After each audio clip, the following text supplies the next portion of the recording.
చలికాలంలో వచ్చే ఎలాంటి నొప్పులకైనా సర్జరీ అవసరం లేకుండా శాశ్వత పరిష్కారం ప్రాణ పెయిన్ క్లినిక్ లో. హైదరాబాద్ లో మరో రియల్టర్ హత్య. అర్ధరాత్రి ఇంటికొచ్చిన దుండగులు, వేట కొడవళ్లతో నరికి చంపిన నిందితులు.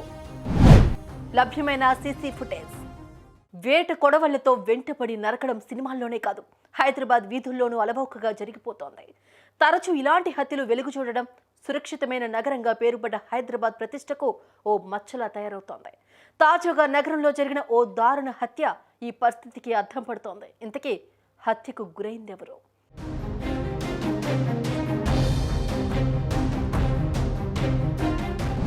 హైదరాబాద్ నగరం ఐఎస్ సదన్ పోలీస్ స్టేషన్ పరిధి. అర్ధరాత్రి సమయం. ఆ ప్రాంతంలో నివసించే రియల్టర్ మహమ్మద్ సాదిక్ అలీ ఖాద్రీ భోజనం చేసి ఇంట్లోంచి ఆరు బయటకొచ్చి కూర్చున్నాడు. ఇంతలో అక్కడికి కొందరు వ్యక్తులు మోటార్ సైకిల్ మీద చేరుకున్నారు.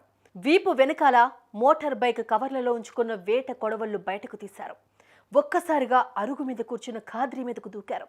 క్షణాల్లో పదునైన తమ ఆయుధాలతో ఆ రియల్టర్ శరీరాన్ని ఎక్కడ పడితే అక్కడ నరికేశారు. అర్ధరాత్రి సమయం కావడంతో అతని ఆక్రందనలు అక్కడెవ్వరికీ వినపడలేదు. తీవ్రమైన దాడికి లోనైన ఖాద్రీ కుప్పకూలిపోయాడు.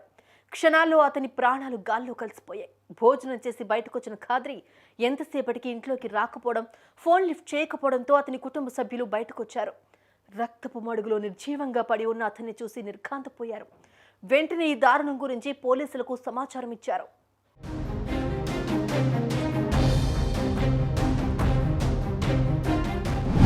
ఈ హత్య గురించి తెలిసిన చాంద్రాయణగుట్ట ఏసీపీ మనోహర్ ఘటనా స్థలానికి చేరుకున్నారు. అటు క్లూస్ టీం కూడా రంగంలోకి దిగింది. అటు ఈ హత్యను క్లియర్గా రికార్డ్ చేసిన సీసీ ఫుటేజ్ పోలీసులకు దొరకడం ఈ కేసులో ఓ కీలక మలుపుగా మారింది.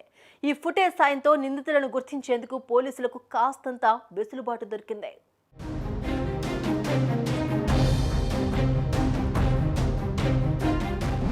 మొత్తానికి ఈ హత్య వెనుక రియల్ ఎస్టేట్ గొడవలు కారణమా, లేదంటే ఇతర కారణాలున్నాయా అన్న కోణంలో పోలీసులు దర్యాప్తు చేస్తున్నారు. మొత్తానికి కొద్ది రోజుల్లో ఈ దారుణానికి పాల్పడ్డ నిందితులను పట్టుకుంటామంటూ పోలీసులు మీడియాకు చెప్పుకొచ్చారు.